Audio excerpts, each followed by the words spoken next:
ಸ್ನೇಹಿತರೆ ನಮಸ್ಕಾರ.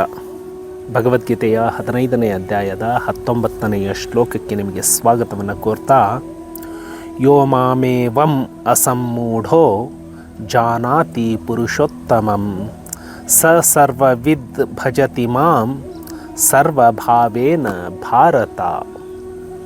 ಶ್ರೀಕೃಷ್ಣ ಆತ್ಮ ಮತ್ತು ಪರಮಾತ್ಮ, ಅವುಗಳ ಸ್ವರೂಪ, ವ್ಯಾಪ್ತಿ ಇವುಗಳನ್ನು ಅರ್ಜುನನಿಗೆ ಬೋಧಿಸುತ್ತಾ ಈ ಶ್ಲೋಕದಲ್ಲಿ, ಎಲೆಯ ಅರ್ಜುನ, ಯಾವ ಜ್ಞಾನಿ ಪುರುಷನು ನನ್ನನ್ನು ಈ ರೀತಿಯಾಗಿ ತತ್ವದಿಂದ ಪುರುಷೋತ್ತಮನೆಂದು ತಿಳಿಯುತ್ತಾನೆಯೋ ಆ ಸರ್ವಜ್ಞನಾದವನು ಎಲ್ಲ ವಿಧದಿಂದ ನಿರಂತರವಾಗಿ ವಾಸುದೇವ ಪರಮೇಶ್ವರನಾದ ನನ್ನನ್ನೇ ಭಜಿಸುತ್ತಾನೆ ಅನ್ನುವಂತಹ ಮಾತನ್ನು ಹೇಳ್ತಾನೆ.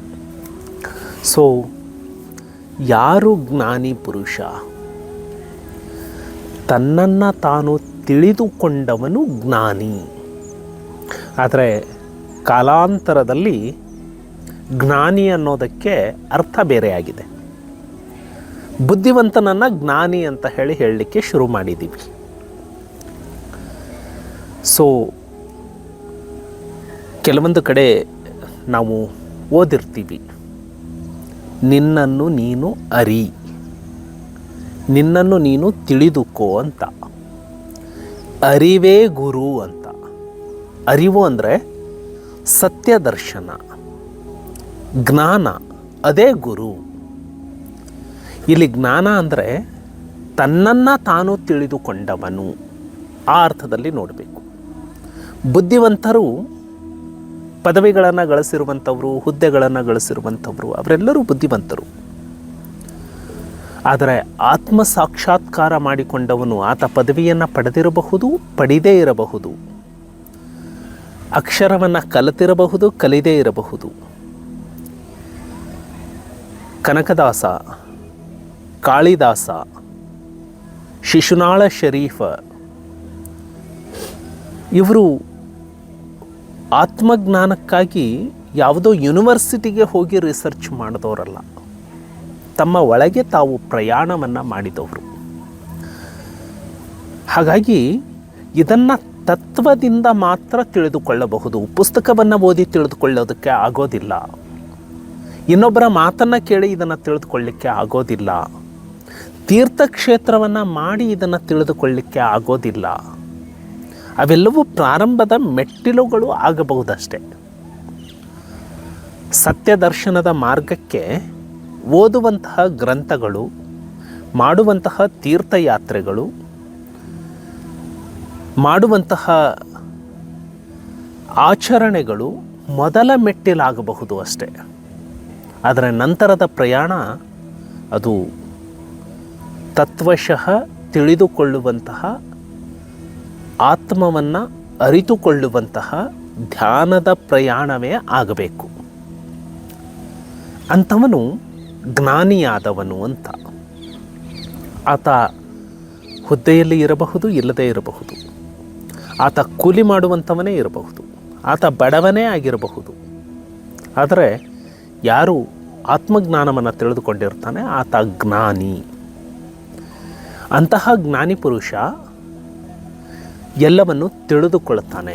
ಅಂದರೆ ಪುರುಷೋತ್ತಮನನ್ನು ತಿಳಿದುಕೊಳ್ತಾನೆ, ಭಗವಂತನನ್ನು ತಿಳಿದುಕೊಳ್ತಾನೆ.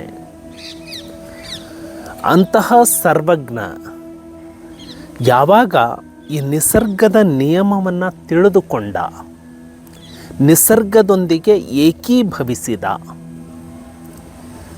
ಈ ಚೈತನ್ಯ ಅನ್ನುವಂಥದ್ದು ನನ್ನ ಒಳಗೆ ಇದೆ, ಒಳಗೆ ಇರುವ ಚೈತನ್ಯವೇ ಹೊರಗೂ ಇದೆ, ಹೊರಗೆ ಇರುವ ಚೈತನ್ಯ ಇಡೀ ಬ್ರಹ್ಮಾಂಡವನ್ನು ಆವರಿಸಿದೆ. ಆ ಚೈತನ್ಯವನ್ನು ತತ್ವದಿಂದ ತಿಳಿದುಕೊಳ್ಳುವಾಗ ಅನುಭವ, ಭಾರತದಲ್ಲಿ ಧ್ಯಾನಕ್ಕೆ ಕೂತವನಿಗೆ ಏನಾಗುತ್ತೋ ಅಂಟಾರ್ಟಿಕ್ ಖಂಡದಲ್ಲಿ ಕೂತವನಿಗೂ ಅದೇ ಅನುಭವ ಆಗುವಂಥದ್ದು. ಇಬ್ಬರಿಗೂ ಒಂದೇ ಸತ್ಯದರ್ಶನ ಆಗುವಂಥದ್ದು. ಅದು ಅನುಭವಕ್ಕೆ ಬರುವಂಥದ್ದು. ಎಕ್ಸ್ಪ್ರೆಸ್ ಮಾಡುವಂತಹ ವಿಧಾನ ಬೇರೆ ಆಗಬಹುದು ಅಷ್ಟೇ. ಇಲ್ಲಿ ಕೃಷ್ಣ ಸಾಕ್ಷಾತ್ ಭಗವಂತ ಹೇಳಿರುವಂಥದ್ದು ಅದೇ ಅನುಭವವನ್ನು ಇನ್ನೊಂದು ದೇಶದಲ್ಲಿ ಪಡೆದುಕೊಂಡವನು. ಶ್ರೀಕೃಷ್ಣ ಭಗವದ್ಗೀತೆಯಲ್ಲಿ ಏನು ಹೇಳ್ತಾನೋ ಅದೇ ಅನುಭವ ಆಗುವಂಥದ್ದು. ಸತ್ಯ ದರ್ಶನವನ್ನು ಮಾಡಿಕೊಂಡವರು, ತತ್ವ ದರ್ಶನವನ್ನು ಹೇಳಿದಂತಹ ಧರ್ಮ ಗ್ರಂಥಗಳು ಇದಾವಲ್ಲ, ಈ ಜಗತ್ತಿನ ಹಲವಾರು ತಮ್ಮ ದಾರ್ಶನಿಕ ಗ್ರಂಥಗಳು ಏನಿದ್ದಾವೆ ಅವೆಲ್ಲವೂ ಹೇಳುವಂಥದ್ದು ಇದೆ. ಇವರಿಗೆ ಒಬ್ರಿಗೊಬ್ಬರಿಗೆ ಸಂಬಂಧ ಬೇಕಾಗಿಲ್ಲ, ಸಂಪರ್ಕ ಬೇಕಾಗಿಲ್ಲ. ಸತ್ಯ ದರ್ಶನ ಭಾರತದಲ್ಲಿ ಏನಾಗುತ್ತೆ, ಅದೇ ದರ್ಶನ ಜಗತ್ತಿನ ಯಾವ ಮೂಲೆಯಲ್ಲಿ ಸಾಕ್ಷಾತ್ಕಾರವನ್ನು ಪಡೆದುಕೊಂಡಂತಹ ವ್ಯಕ್ತಿಗೆ ಅದೇ ಆಗುವಂಥದ್ದು. ಆದರೆ ಬಳಸುವ ಭಾಷೆ, ವಿವರಿಸುವ ವಿಧಾನ ಅದು ಬೇರೆ ಆಗಬಹುದು ಅಷ್ಟೆ. ಅದನ್ನು ತಪ್ಪಾಗಿ ತಿಳ್ಕೊಂಡು ಇವತ್ತು ಕೋಮು ಗಲಭೆಗಳು ಇವೆಲ್ಲವೂ ನಡೀತಾ ಇರ್ತವೆ. ಸೊ ಅಂತಹ ತತ್ವಜ್ಞಾನವನ್ನು ಯಾರು ಪಡೆದುಕೊಳ್ತಾನೆ ಆತ ನಿರಂತರವಾಗಿ ನನ್ನನ್ನೇ ಭಜಿಸ್ತಾನೆ. ಅಂದರೆ ಈ ಕೃಷ್ಣ ಪ್ರಜ್ಞೆಯನ್ನೇ, ಈ ಭಗವಂತನನ್ನೇ ಭಜಿಸ್ತಾನೆ. ಇದನ್ನು ನೋಡಿ, ಜಗತ್ತಿನಲ್ಲಿ ಯಾರ್ಯಾರು ದಾರ್ಶನಿಕರಿದ್ದಾರಲ್ಲ ಅವರು ಅನುಕ್ಷಣ ಆ ಹಂತವನ್ನು ತಲುಪಿದರು. ಹಾಗಾಗಿ ಕನಕದಾಸ ಹೇಳಿದ, ದೇವರ ಕಣ್ಣು ತಪ್ಪಿಸಿ ಬಾಳೆಹಣ್ಣು ತಿನ್ನಲಿಕ್ಕೆ ನನಗೆ ಸಾಧ್ಯವಾಗಲಿಲ್ಲ ಅಂತ. ನಾಳೆ ಮತ್ತಷ್ಟು ಚರ್ಚೆಯನ್ನು ಮಾಡೋಣ. ನಮಸ್ಕಾರ.